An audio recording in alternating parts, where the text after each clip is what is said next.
Perfect. Thank you so much. So we'll start right away. Thank you so much for coming to this afternoon's mini symposia. And our mini symposia is about the development of an international network to advance research and care for children with a rare disease called arthrogryposis multiplex congenita.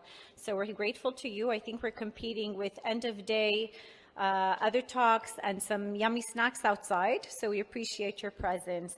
And so my name is Noemi. I'm a clinician scientist at the Shriners Hospitals for Children in Montreal, Canada, and at McGill University, and I'm really honored to be here with my colleagues Shahzad, Klaus, Dani, Victoria, and Carolina.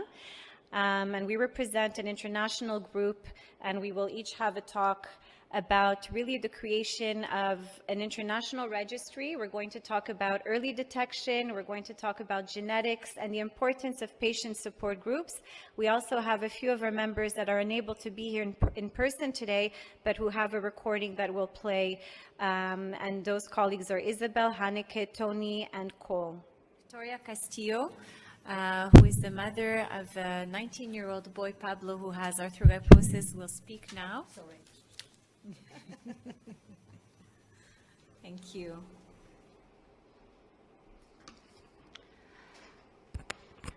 Hi, good afternoon, everybody. Very glad and very proud to be here today. Thanks, Noemi, for letting me be. And thanks, Hanneke, to help me for doing that presentation today. Can you listen to me properly? Okay. Like you see here, this is Victoria, Pablo's mom. I became Pablo's mom when Pablo was born almost 20 years ago. But my story won't start on his born. He will start a few months earlier. We noticed on my week ultrasound that Pablo will born with clubfoot. So we were expecting a different trip. But we saw his face at the same time. So we will finish. Pablo will be born in June 2002, and the pediatrician referred us to the orthopedic surgeon. There is no other test done at that time, no other proofs. So after 3 months, we decided to look for a second opinion. My search started on that 20 weeks ultrasound, so we knew about the Ponseti method, trying to avoid surgeries on clubfoot.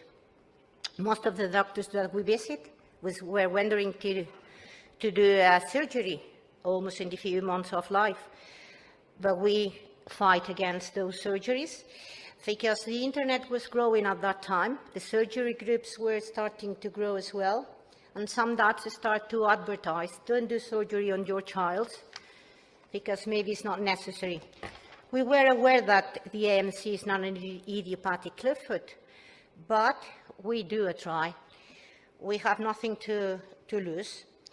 Coinciding with those publications of the long follow-up of some Ponseti persons treated with the Ponseti method, also with the publication of Ponseti himself for the treatment of congenital clubfoot in 1996, and the influence of most of parents and groups trying to avoid surgeries, you will see like the Ponseti method on those years go up and the traditional surgical approach were going down.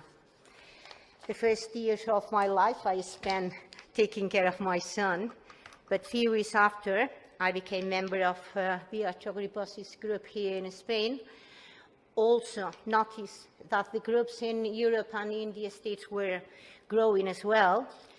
So our next goal is be part or make a group with those other countries and other patients. We have a shared mission, we have common goals, and we need to share our needs, and maybe we can do better things together.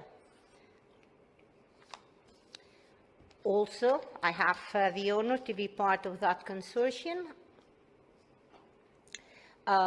They value a lot our participation, and I'm really happy on that. Because, like you see, the view of patients can help in a lot of areas. We can contribute to the research. We use networks to identify and include medical professionals and academics to do research, and we can support the data gathering.